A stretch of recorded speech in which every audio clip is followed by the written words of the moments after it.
With all the relentless hype around Bitcoin, have you ever stopped and wondered if maybe, just maybe, we're all missing the real story? Okay, let's start with a number, and it's a big one, 4.3 billion. Now, that isn't just some random statistic. That's the number of people living in countries where they can't criticize their own government without being afraid. It's the daily reality for more than half the people on this planet, a world where saying the wrong thing can literally cost you everything. So, what does that actually feel like to live without these basic freedoms? Well, to really get a handle on it, we first need to understand that there are actually two different kinds of rights. Okay, so on one side, you've got positive rights. Think of these as entitlements, things the government promises to give you, right? Like healthcare or a place to live. But then, on the other side, you have negative rights. And these are your liberties, the freedoms the government promises it won't take away from you. Stuff like freedom from censorship or having your property seized. And here's the thing about authoritarian regimes. They get really good at putting on a show, promising all those positive rights. But it's often just for appearances. Behind the scenes, they're completely crushing those crucial negative rights. They basically take away your freedom to just say no. This Soviet dissident Natan Sharansky came up with this really simple but powerful way to measure freedom. He called it the town square test. And the question is simple. Can you go out into a public square, criticize your ruler out loud, and not be afraid of what happens next? If the answer is no, you don't have free speech. It's really that simple. Okay, so you might be thinking, but what about technology? Isn't the internet supposed to be this great force for freedom? And yeah, you'd think so. But for billions of people, it's actually becoming the complete opposite. It's being used to build a much, much more efficient cage. And this isn't some dystopian sci-fi movie. It's happening right now. They call it digital Leninism. Basically, technology is creating this kind of political desert where any moderate, reasonable opposition gets crushed. That way, the only voices left are the extreme ones, which makes the dictator in charge look like the only sane option in the room. Just look at what's happening in places like Xinjiang.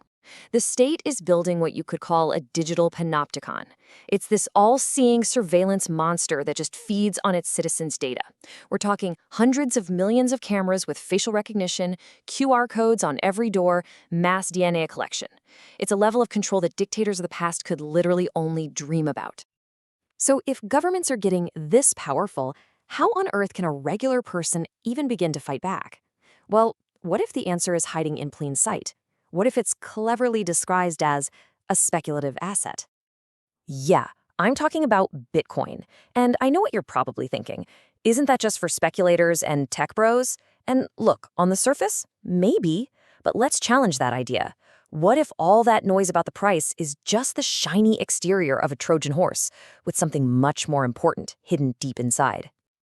Okay, let's really break down this Trojan horse analogy, because it's pretty cool. Step one is the horse itself, the lore.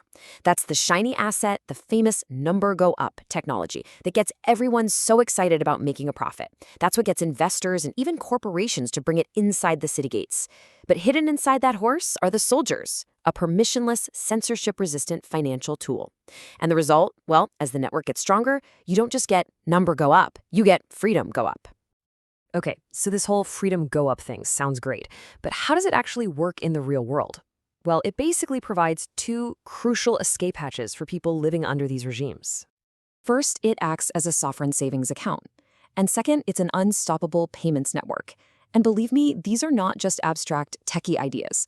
For people whose money is controlled and often used as a weapon by their own government, these are solutions to life or death problems.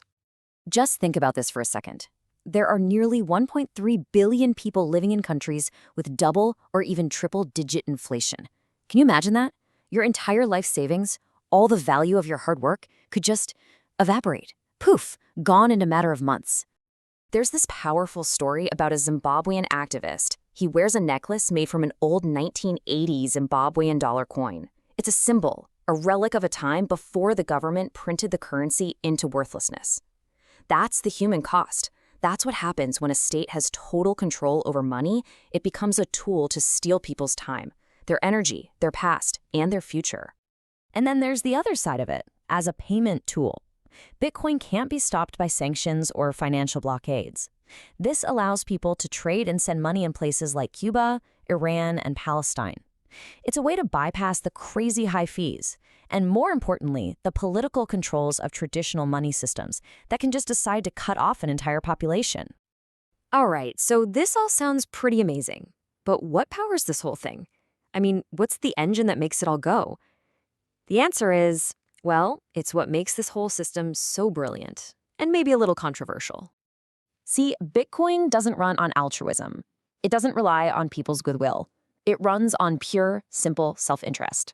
You know, the human rights world has always struggled with this problem. How do you get people to care about strangers halfway across the world, especially when it's more profitable to just look the other way? Bitcoin completely flips that script. The real magic here is how the system aligns everyone's incentives. The greedier people are for Bitcoin, the more they are, by default, forced to promote and strengthen this incredible tool for freedom. So when some big corporation or a hedge fund manager buys a ton of Bitcoin purely for profit, they are, without even knowing it, making the network stronger and more secure. And that stronger network is what helps an activist in a dictatorship or a family trying to escape hyperinflation. And that really brings us to the final and maybe most provocative question of all. Bitcoin's engine runs on self-interest. So could it be that greed, one of our most basic and often criticized human traits, can paradoxically be a powerful force for freedom? That's our explainer for today. By the way, if you want to dig deeper, you can find the original source of this analysis in the description.